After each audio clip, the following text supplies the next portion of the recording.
Hello everyone, আমি doctor Ani, consultant astrologer. চলে এলো Chaitra Navratri. 19 March 2026 Thursday to 27 March 2026 Friday, এই 9 দিন ধরে চলবে নবরাত্রি পূজা। মা দুর্গা পূজা আরাধনা করার দিন আর আমাদের বাসন্তী পূজা শুরু। Navratri is a phase of transformation where destiny takes a turn. এই বছর মা পালকিতে আসছেন আর হাতিতে ফিরে যাবেন কৈলাসে। Palki is connected with emotion and changes, and Hati is connected with abundance, stability, and knowledge. This Navratri signifies two things: changes and reset. That is, change will come, pending and stuck work will start to go, with knowledge gain, stability, and ultimate abundance within this Navratri. This is complete reset and transformation. So this Navratri indicates auspicious and happiness. Present planetary transit combinations and as per mundane astrology, environmental and universal factor, change, chaos is expected. এখানে আমাদের কারোরই কিন্তু কোনো হাত নেই। যে যাওয়ার সে যাবে, আর যে টিকে থাকার সে থেকে যাবে, আর যার সাথে যেটা ঘটার সেটা তো ঘটবেই, because everything is predestined. But তার মধ্যে থেকেও আলটিমেট অ্যাবান্ডেন্স উইল বি দেয়ার।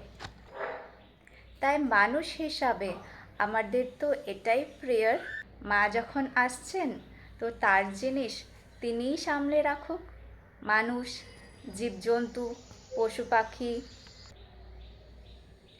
প্রকৃতির ওপর তার কৃপাদৃষ্টি, আশীর্বাদের হাত রাখুক।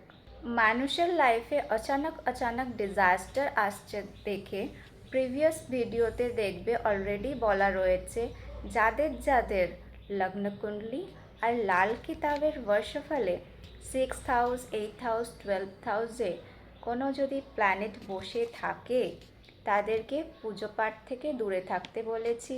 পুজোর সামগ্রী না ছুঁতে বলা আছে, ঠাকুরের মূর্তি না ছুঁতে, না টাচ করতে বলা আছে, টেম্পল, তীর্থস্থানে না যেতে বলা রয়েছে, ইভেন ধূপ দীপ ধরাতেও না করা আছে। আমি না করে দিয়ে থাকি, কেন কি হরোস্কোপের এই স্পেসিফিক কম্বিনেশনে মানুষ যত নিজে হাতে মানে ফিজিক্যালি পুজো পাঠে ইনভলভড হবে তত নিজের বিপদ নিজে ডেকে আনে। মানুষের থেকে ফিডব্যাক পাচ্ছি, যার জন্য আমি আমার ক্লায়েন্টদেরকে রিপিটেডলি অ্যালার্ট করে দিয়ে থাকি, যদি মানুষকে একটু সেফ অ্যান্ড প্রোটেক্টেড রাখতে পারি সেই আশায়। বাট মন্ত্র চ্যান্টিং তো করা যেতেই পারে, স্পেশালি এই অসপিশিয়াস নবরাত্রিতে। মন্ত্র chanting is highly effective. As per your schedule যখন টাইম পাবে, ডে হোক বা ইভিনিং, নাইটের দিকে 10 PM to 12 AM good time. ব্রহ্ম মুহূর্ত হাইলি প্রেফারেবল। অনেক সময় মাকে ফিল করা যায় as per your dedication. Any মন্ত্র ইউ মে চ্যান্ট, মা দুর্গার নাম 32 হোক বা 108। দুর্গা কবচ পাঠ করা যেতে পারে, দুর্গা চালিসা করা যেতে পারে, সিদ্ধিকা কুঞ্জিকা স্তোত্রম করা যেতে পারে, শ্রী সুক্তম করা যেতে পারে। জেনারেলি আমি বলে থাকি টু লাইট টপ ঘি কা diya and put two laung to reduce Rahu negativity. আর যাদেরকে রেস্ট্রিক্ট করে দিয়েছি তোমাদেরকে বলছি, just sit quietly, be silent, calm your body and mind, then chant mantra with simplicity, positivity, dedication, energy and nothing else. And foreign কান্ট্রিজে যারা থাকে, পূজার সামগ্রী তো সবসময় অ্যাভেলেবেল থাকে না, এই প্রসেসে তোমরাও করতে পারো।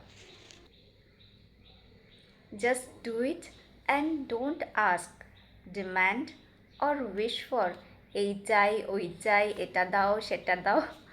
Don't ask in this Navratri, and then just see the magic. আর তাহলে কি প্রেয়ার রাখা যেতে পারে? এটা তো বলাই যায়, I am ready for the change. শুধু তুমি আমায় সামলে রেখো মা, আর সব স্টেপসগুলো পার করিয়ে দিও। Two reset my life and try to do something new and different in this Navratri with positivity and simplicity, ওইসব ঘমন্ড টমন্ড রেখে নয়। আর নবরাত্রি হোক বা প্ল্যানেটারি পজিশন ওয়াইজ ডোনেশনের প্রসেসটা আমি রিলেটেড ভিডিওতে দিয়ে রাখছি, মন করলে দেখে নিতেই পারো, বা প্লেলিস্টে গিয়েও সার্চ করে নিতে পারো।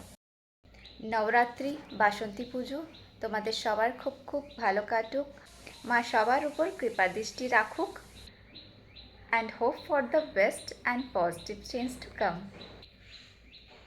সবাই খুব খুব ভালো থাকো, সুস্থ থাকো, সাবধানে থাকো। বলে দেওয়া অ্যাডভাইসগুলো পারলে ফলো রেখো। Thank you for watching.